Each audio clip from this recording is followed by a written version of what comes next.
जी Nepal HD television अब तपाईं सँगसँगै।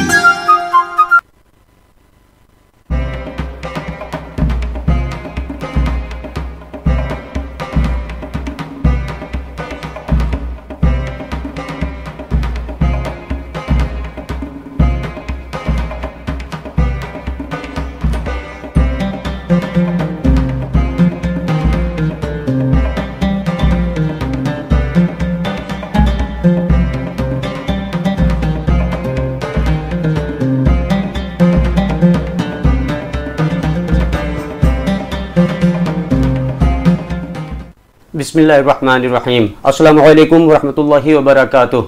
दर्शकबिन तपाईं हेर्दै हुनुहुन्छ जी नेपाल एचडी टेलिभिजन।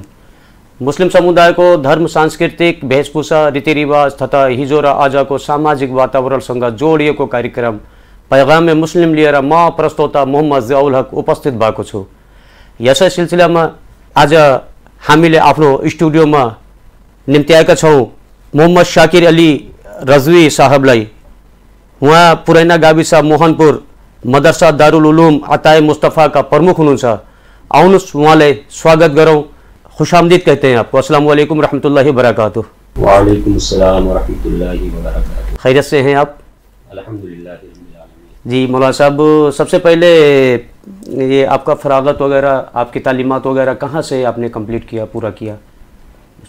फरागत हमारी बरेली शरीफ से है। जी माशाल्लाह। दारुल उलूम मज़हर इस्लाम, मंजर इस्लाम, जो सरकार मुफ्ती आज़म रज़ी अल्लाह ताला अन्हु का कायम करदा मदरसा है। जी काफ़ी पुराना मदरसा है, जहाँ से बड़े बड़े आलिम मुफ्ती जी जी माशाल्लाह फारिग हो करके जी दुनिया के गोशे गोशे में दीन इस्लाम, मज़हब इस्लाम का काम जी अंजाम दे रहे हैं। माशाल्लाह। उसी मदरसे से मेरी फरागत है। और कितने अरसा हो गया आपको फरागत? 2001 में फरागत हुई जी। 20 साल हो गए। तो मतलब ये आप फाजिल वगैरह की, मतलब मौलाना का? जी जी, फजीलत की। जी माशाल्लाह। तो आप यहाँ अभी मोहनपुर अताए मुस्तफ़ा मदरसा के नाजिम प्रमुख आ जी जी। मुफ्ती मौलाना साहब, जो आज हमने मौजू लिया है वो मुआशरे को देख करके अहम मौजू ये भी है, तहारत, पाकी जी। तो सबसे पहले ये तहारत का क्या माना है, पाकी का क्या माना है? लफ्ज़ी एतबार से ये क्या है, उर्दू है या अरबी या फारसी, क्या है ये? तहारत उर्दू है जी, और इसके माना ही होते हैं पाकी के जी, है ना। पाकी के इसके माना होते हैं। अब पाकी आदमी जिस्मानी एतबार से भी करता है, जिस्म को पाक करता है, जी, लिबास को पाक करता है। अब आगे जब जिस्म और लिबास उसका पाक होगा जी, साथ ही साथ जो सबसे पहले ज़रूरी है नमाज के लिए वज़ू जी, है ना, गुस्ल जी। उसके बाद में जगह देखना है जिस जगह पे नमाज पढ़ी जाएगी, कि जगह की क्या कैफियत है, पाक है या नहीं। सबसे पहले तहारत क्या है? तहारत क्या है ये? तहारत के माना पाकी ही के होते हैं। हाँ, पाकी मतलब खुद को पाक करना, मतलब हाँ, खुद को पाक करना जी। अब लिबास पाक करो, जिस्म पाक करो, है ना, उसके बाद ही में आ गया। तो ये तहारत जो है ये लफ्ज़ी क्या है, ये उर्दू है कि अरबी फारसी, क्या है ये? तहारत तो अरबी है। अरबी तहारत अरबी है जी। अब उसको पाकी कहिए तो ये उर्दू हो जाएगा। लफ्ज़ तहारत ये तो अरबी है।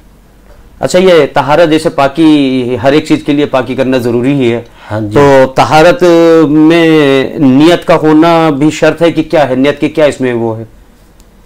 अब नियत करना तो ज़रूरी है, मगर नियत के कोई काम करेंगे तो वो कहाँ क्या करने आप जा रहे हैं, किस चीज़ की नियत करेंगे?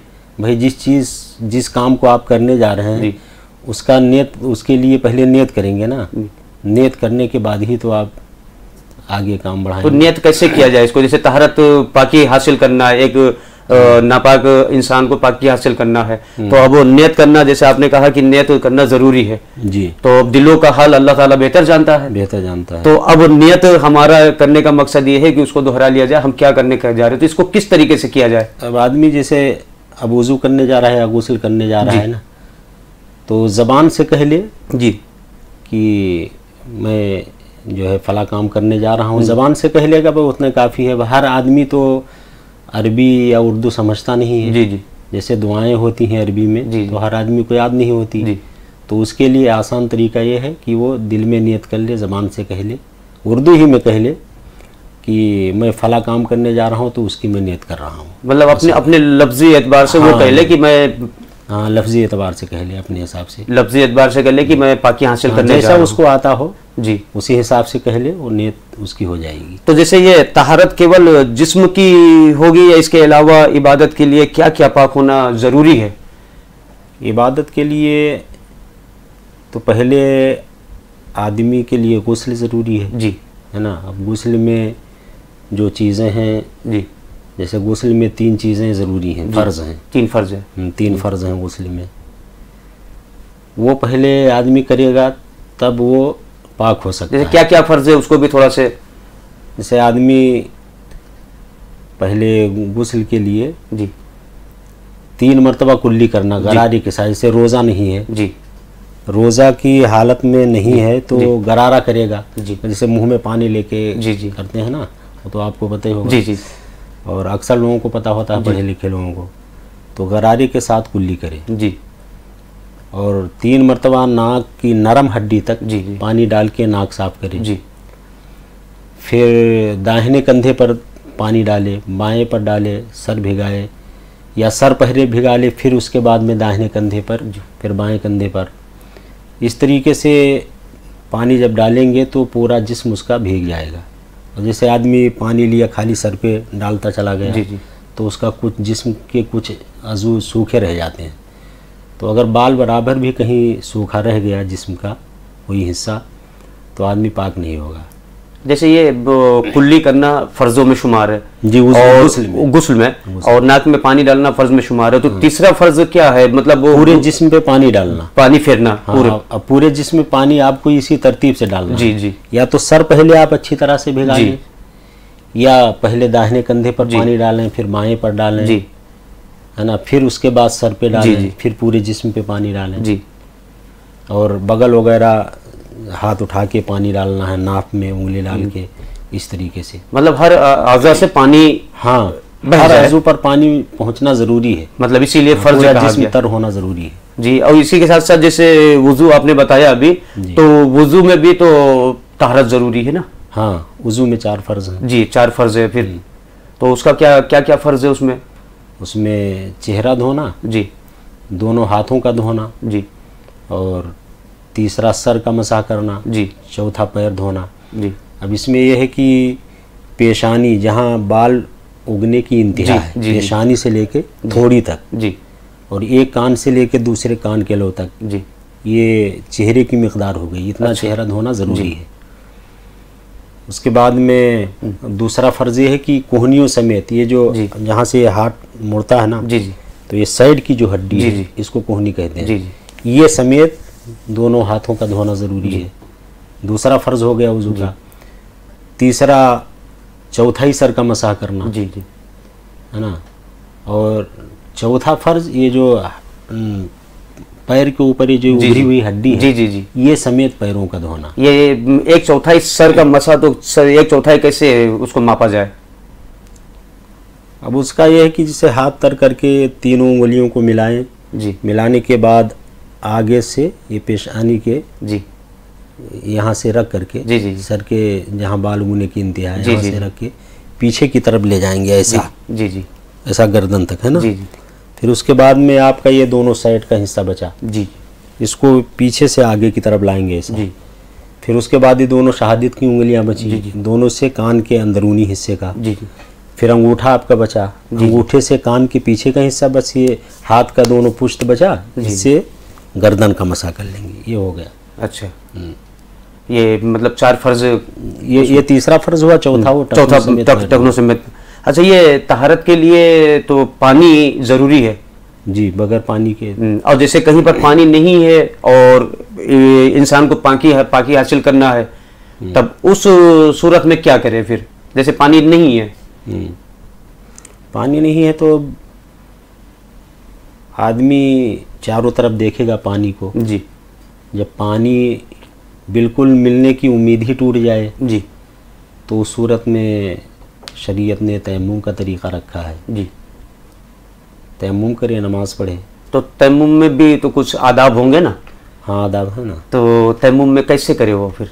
अब तयम्मुम का तरीका यही कि पाक साफ मिट्टी हो जी, या दीवार ही के ऊपर धूल जमी हुई हो या किसी तिपाई पे या ज़मीन में पाक जगह पे, तो उस पे अपना हाथ मारे। जी, मारने के बाद उल्टा करके झाड़े, फिर उससे चेहरे का, हाथ का ऐसा मसा करे।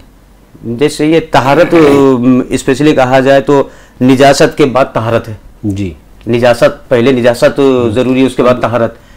तो अब निजासत में ये जैसे तयम्मुम की आपने बात की, तो जैसे मान लीजिए निजासत जो होता है जी, तो निजासत बड़ी निजासत जो होती है, निजासत गलीजा, निजासत गलीजा, अब उसमें तो बड़ी एहतियात की ज़रूरत है ना। उसमें एहतियात, अब जैसे तयम्मुम करने के लिए उसको क्या क्या ज़रूरी अहकामात अपनाना पड़ेगा उसमें? तयम्मुम के लिए अब इतनी नजासत ज़्यादा लगी हुई है, जैसे 1 दिरहम से ज़्यादा, जी जी, है ना, तो उसका धोना तो ज़रूरी है जी, बगैर उसको साफ़ किए हुए, हटाए हुए जी जी, पाकी नहीं हासिल हो सकती जी। तो अब इतनी ज़्यादा अगर नजासत लगी है तो कपड़ा आप उतार दें। जी, कपड़ा तो इस दौर में आदमी के पास 2, 4, 10 जोड़ी हर किसी के पास जी, कपड़ा होता है। जी, कपड़ा साफ कर दे, उसके बाद में नजासत जो नजासत गलीजा ज़्यादा है जी, उसको हटा के अपना तयम्मुम करे वज़ू के लिए जी। और अपना नमाज पढ़े। जैसे अमूमन तो आजकल तो हर जगह पानी भी है, हाँ, पानी भी है, ये तो कभी इल्ला माशाअल्लाह कभी की बात है कि ये एक जो अहकाम शरीयत ने दिया, जो कि हम गुफ्तगू कर रहे हैं, तो उसमें भी रोशनी डालना, वजाहत करना जरूरी होता है। तो इसलिए हमने इसको जो तयम्मुम का जो वो है ना, तो तयम्मुम एक अगर उसमें जरा से भी रह जाएगा तो पाक नहीं होगा आदमी, फिर नहीं होगा। जैसे फराइज नहीं अदा हुए या सही से तयम्मुम नहीं कर पाया तो खुद वो समझ रहा है कि हम पाक हो गए, जबकि वो पाक नहीं हुआ। हाँ, तो इसके हवाले से मैं जानना चाह रहा था आपसे। अब इसमें क्या है, तयम्मुम हो या वज़ू या गुस्ल हो जी, अगर आदमी दीनी तालीम हासिल नहीं करेगा जी, तो उसको आप कितना समझाएंगे। इसके लिए दीनी तालीम होना बहुत ज़रूरी है। जी, और बगैर तालीम के आदमी ना सही से वज़ू कर पाएगा, ना गुस्ल कर पाएगा, ना नमाज पढ़ पाएगा। तो इसके लिए दीनी तालीम हासिल करना ज़रूरी है हर मुसलमान के लिए, चाहे मर्द हो या औरत हो। हदीस शरीफ के मुताबिक तलबुल इल्म फरीदतुन अला कुल्लि मुस्लिम व मुस्लिमा में सरकार ने फरमाया। जी। तो इतना इल्म हासिल करे कि आदमी वज़ू और गुस्ल, नमाज या जो रोज़मर्रा के मसाइल हैं, जी, जी, उतनी जानकारी तो इंसान के लिए ज़रूरी है। उतनी जानकारी ले तभी तो ये सब काम कर पाएगा, नहीं तो आप कितना उसको बताएंगे, जितना भी बताइए उसके ज़हनो दिमाग में बात ही नहीं। लेकिन बुनियादी चीज़ों का तो ज़्यादातर लोग जानते ही हैं। खैर ऐसे उसको अगर जो नहीं जानते हैं तो हमारा प्रोग्राम का मकसद भी यही है कि लोगों तक ये बात पहुँचे, और जो कुछ भी जैसे कमियां हैं तो इस प्रोग्राम के जरिए से, आपकी गुफ्तगू के जरिए से पूरा हो। जी जी, तो ये इसीलिए हम लोग तमाम मौजू में बात भी करते हैं हुजूर। हाँ। तो अब जैसे जो इल्म नहीं हासिल किए हुए है, अनपढ़ है, तो उसको भी तो गुस्ल जरूरी है ना। हाँ, उसको भी तो वज़ू जरूरी है, उसको भी तो नमाज जरूरी है जी। अब जैसे वो इल्म मतलब माइल नहीं हो रहा है, तो अब वो ऐसे लोगों के लिए कैसे वो पाकी हासिल करे? आप लोगों से, उलमाओं से पूछे कि वो किसी के रहनुमाई में गुस्ल करे कि कैसे करे वो? हाँ, अब असल में कुरान शरीफ में है फसअलू अहला ज़िक्र इन कुंतुम ला तालमून। जी, माशाल्लाह। जो बात नहीं मालूम है वो जानकार लोगों से, जी, अहले इल्म से सीखो। जी। तो आदमी जैसे वज़ू या नहाने का तरीका नहीं जानता है तो वो सीखे जी कि क्या क्या चीज़ें हमको नहाने में या वज़ू में ज़रूरी हैं। जी। वो जब तरीका जान लेगा तो जानने के बाद वो पाकी हासिल कर सकता है, और नहीं जानेगा इसे चाहे 1000 बाल्टी पानी नहा डाले तभी वो पाक नहीं होगा, और तरीका जानता है तो 1 बाल्टी में भी पाक हो जाएगा वो। तो जैसे ये कपड़ों को किस तरीके से पाक किया जाए? अब कपड़ों को पाक करने का तरीका यह है कि जैसे कपड़ा नापाक नहीं है जी, तो साफ़ सुथरा पानी में जैसे भी आप एक ही मरतबा धुल के डाल दो, पाक है। और अगर कपड़ा नापाक है, हकीकत में जी, नापाक है और आपको पता है कि ये नापाक है, तो उसको पाक करने का तरीका यह है कि आप कपड़ा धुलें, उसके बाद में 3 मरतबा इस तरह धुलें कि 1 मरतबा धोने के बाद उसको अच्छी तरह से निचोड़ें जी, फिर हाथ धुलें, जी, धुलने के बाद फिर दोबारा दूसरे नए पानी में डालें कपड़ा को, फिर उसको निचोड़ें, जी, फिर हाथ को धुलें, फिर तीसरी मर्तबा आपको इस तरह निचोड़ना है, इस तरह कि उससे बाद में निचोड़ें तो एक को कतरा पानी ना गिरे, अगर गिरेगा तो पाक नहीं होगा। इतना आप निचोड़ दें कि वो बिल्कुल उससे पानी आप फिर दोबारा निचोड़ें तो गिरे ना, या खुद मुतमईन इतना हो जाए। हाँ, खुद कि इसमें नजासत लगा था तो अब बह गया है, अब नहीं लगा है, ये भी तो है। जैसे कि अमूमन कपड़ों में जितना भी निचोड़ा जाए कोई ताकतवर इतना होता नहीं है कि बूंद भर पानी, कुछ ना कुछ तो पानी का वो रह जाएगा। हाँ, तो जैसे हमको मुतमईन हो गया कि नहीं अब इजाजत निकल गया। जैसे बहुत लोग बेहतियाती करते हैं जी, तो निचोड़ने के बाद भी आप जो है 1-2 गिलास पानी निचोड़ सकते हैं जी, उससे। जी। तो इस तरह नहीं होना चाहिए, बिल्कुल आपको इत्मीनान हो जाना चाहिए, तो आपकी नज़र में कपड़ा पाक हो गया। जी, जी। इस तरह इत्मीनान होना ज़रूरी है। तो जैसे ये कपड़ों के मसले में जैसे अमूमन पाक इंसान है जी। और बारिश का मौसम है, तो जगह जगह पर बारिश के पानी जमे हैं या बारिश से भीगते हुए अपने गाड़ियों में या अपने साइकिल में या पैदल, जी, जी। तो जो छींटे वगैरह पड़ करके जो अमूमन पैंट पैजामे पे कपड़े पे जो लग जाते हैं, तो क्या ये निजासत कहलाएगा कि नहीं? ये अब असल में देखना यह है कि जिस जगह से हम गुजर रहे हैं जी, वो जगह किस तरह है। जी, जैसे नजासत बह बह के वहाँ पे जमा हो रही है, जी, जमा हुआ पानी है, जी, तो उस पे अगर इतना पानी लग गया या इतना कीचड़ लग गया जी, कि 1 दिरहम से तो ज़्यादा हो जाता है, पता नहीं कितने दिरहम ज़्यादा हो जोड़ेंगे जाता तो है, बनेगा, तो इस तरीके से कपड़ा नापाक होगा। जी, वो दूसरा कपड़ा बदलना ज़रूरी है, उसी को पाक करके सुखा के फिर आप नमाज़ पढ़ें उसमें। और अगर ऐसे रास्ते से ऐसी जगह से गुजरे जहाँ पानी खूब बह रहा है, जी, तो बहता हुआ पानी पाक होता है, वहाँ से अगर गुजरेंगे तो वो वहाँ पे नापाक होने का अंदेशा नहीं होता। नहीं तो जैसे बहते हुए पानी। हर जगह पे जैसे पानी जमा जैसे रहता है, जी। तो हर जगह पे निजासत तो नहीं देखी जा सकती है। हाँ। क्योंकि आप माशरे में देखे हुए हैं, बाजार जी, में जी। देखते चलते फिरते हैं, तो वहाँ पे गड्ढे वगैरह है, हम्म, तो वहाँ पे निजासत है कोई जरूरी नहीं है, या हो भी सकता है, क्योंकि वहाँ जानवर भी चलते हैं, हम लोग जी, भी जी। चलते हैं, लोग कैसे कैसे चलते हैं, तो वो पानी का क्या वो होगा? तो वो तो पानी गंदा ही माना जाएगा, तो जो बह बह के गड्ढे में जमा होता है, नजासत बह बह के आती जी। है, पता नहीं कहाँ कहाँ से। तो वो जैसे आदमी को शक हो जाता है ना जी, जी, कि हमारे कपड़े में जो ये पानी या गंदगी लगी है, जी। ये पता नहीं पाक हो या नापाक हो। जी, जी, तो सुबह के हालत में ये है कि आप कपड़ा ही चेंज करें या उसी को पाक करके तब उसमें आप नमाज वगैरह। तो जैसे ये बारिश की पानी की जो छींटें होती हैं, जी, तो इसको पाक करने के लिए क्या है? जैसे अब नमाज का भी वक्त है, बारिश में जा रहा है, हाँ, छींट पड़ उसको धुल लीजिए, वो साफ हो जाएगा, ऐसे ही धुल लीजिए। तो ऐसे धुलने से मतलब वो अब धुल करके फिर कपड़ा कैसे पहनेगा वो, जब तक सूखा नहीं होगा उसका? हाँ, तो दूसरा अब इतना ज़्यादा गीला हो गया कि आप बिल्कुल जहाँ मुसल्ले पे पढ़ेंगे तो मुसल्ला गीला हो जाएगा, खाली जगह में पढ़ेंगे जी, जी, तो जगह गीली हो जाएगी। तो इसी सूरत में तो दूसरा कपड़ा पहनिए। अगर नहीं है, बिल्कुल मजबूरी है, तब तो मजबूरी की हालत में अल्लाह ने छूट ही दिया है। जैसे दूसरा कपड़ा है ही नहीं, कोई इतना मजबूर है, तब तो उसी में उसको नमाज पढ़ना है, गीला निचोड़ दे, उसको पहन के पढ़े। नहीं तो जैसे मान लीजिए आप भी नमाज पढ़ने का भी बारिश में इत्तेफाक ऐसा पड़ा होगा, होता है, अक्सर होता है कि बारिश हो रही है, 20 रास्ते में पहुंचे, फिर बारिश होने लगी, 2-4 छींटे पड़ गई या 8-10 छींटे पड़ गई, या कैसे अब मस्जिद पहुंचते पहुंचते लोग तो नमाज पढ़ लेते हैं ना, ऐसे हल्का पानी वगैरह मार करके, कैसे क्या क्या कर करके। जी, जी, तो उस सूरत में तो पढ़ सकते हैं। इतना 2-4-10 कतरे पढ़ने से, छींटे पढ़ने से तो छींट तो वही का आया ना, रोड का तो ही छींट आएगा। हाँ, रोड का आया तो वही देखा जाएगा कि ये गंदगी वाली जगह है या बिल्कुल साफ सुथरा जगह। साफ सुथरा जैसे आमतौर से रोड पे पानी बहता है, जी, तो वो नापाक नहीं कहा जाएगा उसको। अच्छा, जो ये आजकल तहारत के हवाले से अमूमन जगहों पे देखा गया है कि वॉशिंग मशीन रहता है, जी, जो मशीन में कपड़ा धोया जाता है, तो अब इसका क्या एक वो है बेहतर तरीका कि इसको उसमें पाक कैसे किया जाए, या जो धोते हैं तो वाकई में पाक हो जाता है कि नहीं होता है, क्या है उसका?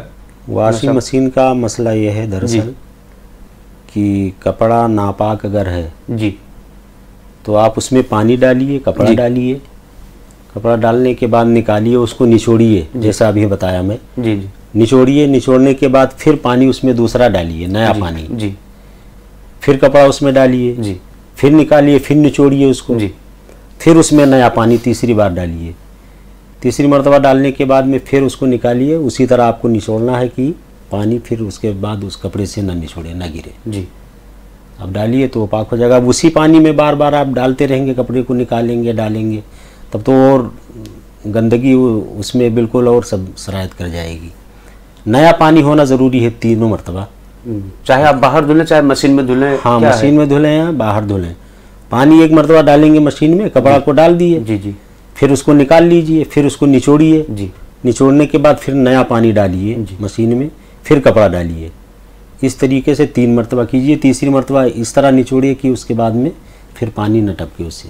तो आप मतलब मुतमईन हो जाए कि निकल गया है। तो ये अमूमन देखा गया है कि ऐसे ही जो नापाक कपड़ा भी है, पाक कपड़ा भी है, तो उसी में धोया करते हैं। तो मेरा पूछना ही सवाल ऐसा था कि लोगों को मालूम हो इसे। तो नापाक और पाक दोनों एक साथ जब डाल देंगे, जी, जी, तो जो पाक होगा वो उसको भी वो गंदा कर देगा, नापाक कर देगा, उसको भी नापाक हो जाएगा वो। तो जब कपड़ा जिस तरीके से उसको उसी तरह साफ कीजिए। अच्छा, जैसे एक ये अक्सर सफरों में देखा गया है कि कहीं तालाब देखा गया, तो उसमें भी वुजू वगैरह का मामूल होता है कि लोग वुजू बना लेते हैं। तो क्या वाकई में वो पाक रहता है पानी, या उसका कुछ मिकदार है?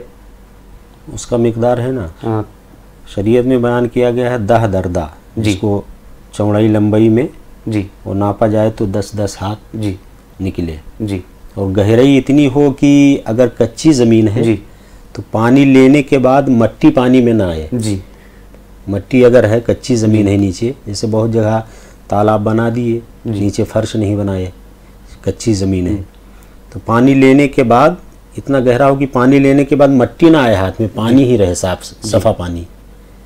तो इस मिकदार में जो शरीयत ने बयान किया है 10 दरदा जिसको कहा जाता है जी, उस मिकदार का हौज़ अगर है जी, या इतना बड़ा तालाब है तो उससे वज़ू करने में कोई हर्ज नहीं तो है। इसकी लंबाई चौड़ाई कितना बताया आपने, कितना होना चाहिए स्क्वायर फीट में अगर देखा जाए आजकल? तो 10 हाथ लंबा, 10 हाथ चौड़ा। 10 हाथ लंबा, 10 हाथ चौड़ा, जी। मतलब जो उसका वो है मापदंड है, तो वो पाक माना जाएगा। वो पाक माना जाएगा। अगर उससे नीचे है या उससे ऊपर कम है है तो नहीं, अगर उससे जायद है तो? उससे जायद है तो कोई हर्ज नहीं है। इससे कम ना हो, जो शरीयत ने बयान किया है इससे कम ना हो। इससे बड़ा है तो और बेहतर है। जैसे इससे बड़ा जब नहर है तो वो समझ लीजिए कि पाकी में शुमार होगा। नहर, तालाब, बहता हुआ पानी, वो तो सब पाक पानी। पानी तो जमा रहता है ना उसमें, तो फिर जमा रहता है तो उससे क्या है? अच्छा, उससे कोई हर्ज नहीं। मतलब 10 हाथ चौड़ा और 10 हाथ लंबा जी होना ही चाहिए। होना चाहिए। अच्छा, ये जैसे नमाज वगैरह के लिए जो तहारत हासिल करता है जी इंसान, पहले पाकी हासिल करता है गुस्ल करके, वुजू करके, तो अब ये नमाज पढ़ने के लिए जगह भी तो पाक होना जरूरी है कि क्या है इसमें? जगह पाक होना जरूरी है। तो इसमें क्या शराइत हैं, कैसे क्या इसको कैसे वो किया जाए?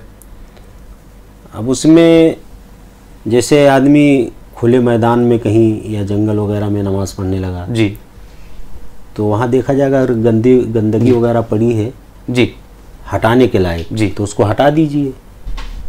अब अगर आपके पास कोई कपड़ा वगैरह मुसल्ला है तो वो बिछाइए। ऐसे कच्ची ज़मीन में नमाज पढ़ी है।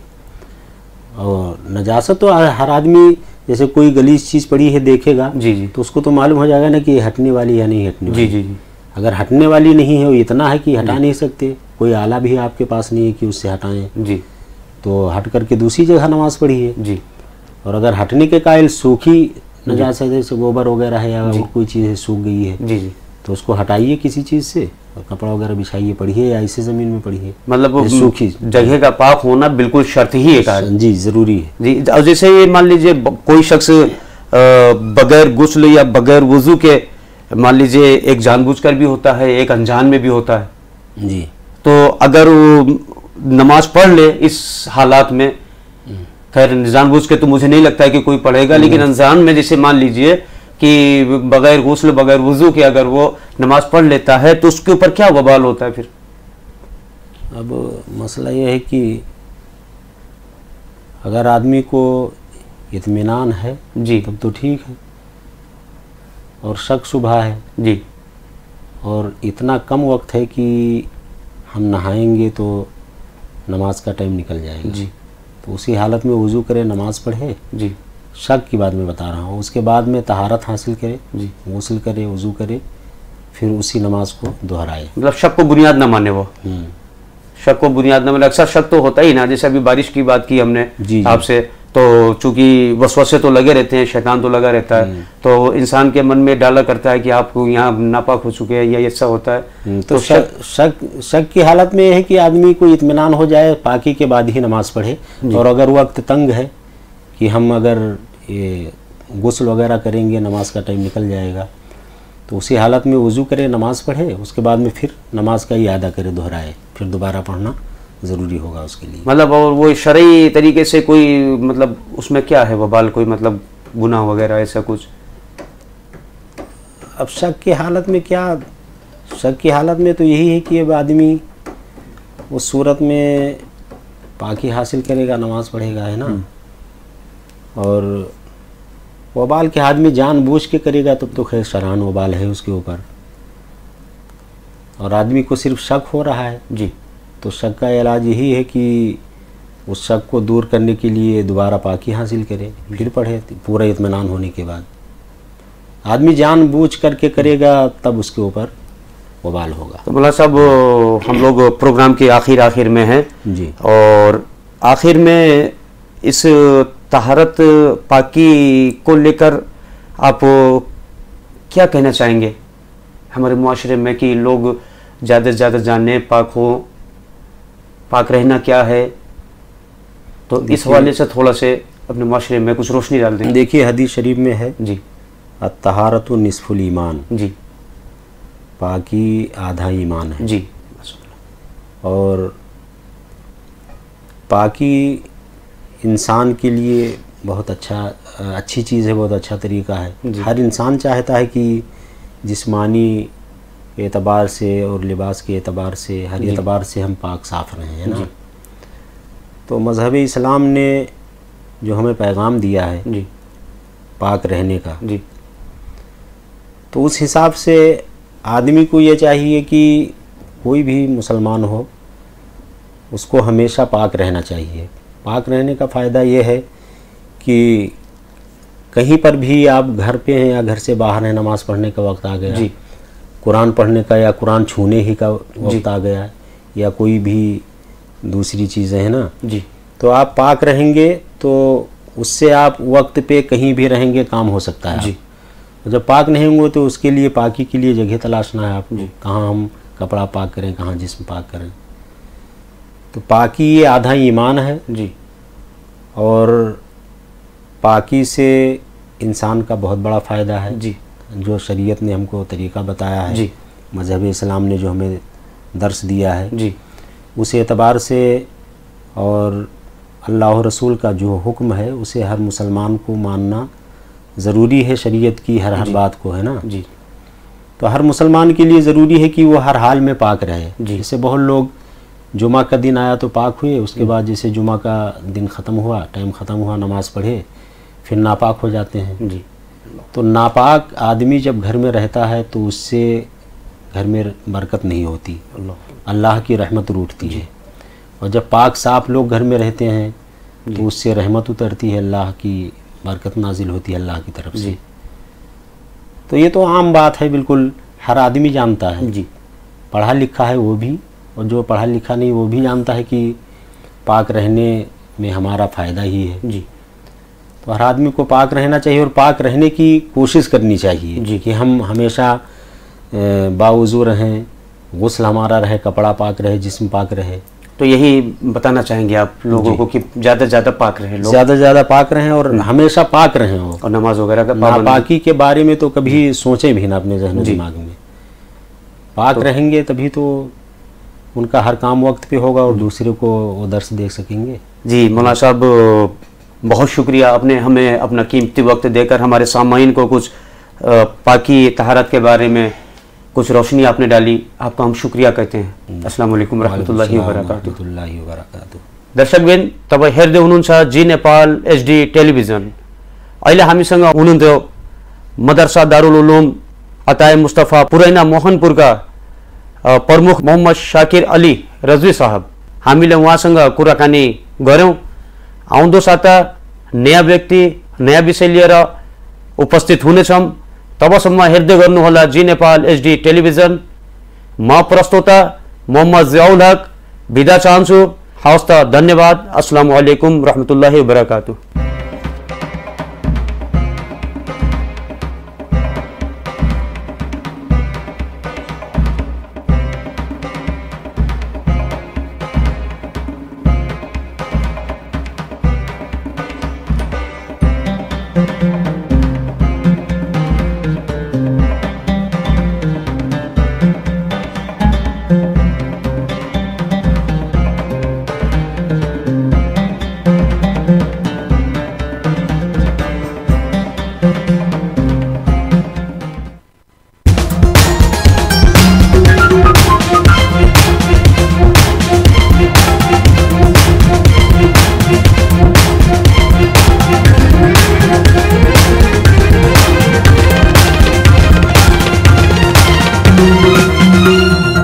जी नेपाल एचडी टेलिभिजन अब तपाईं सँगसँगै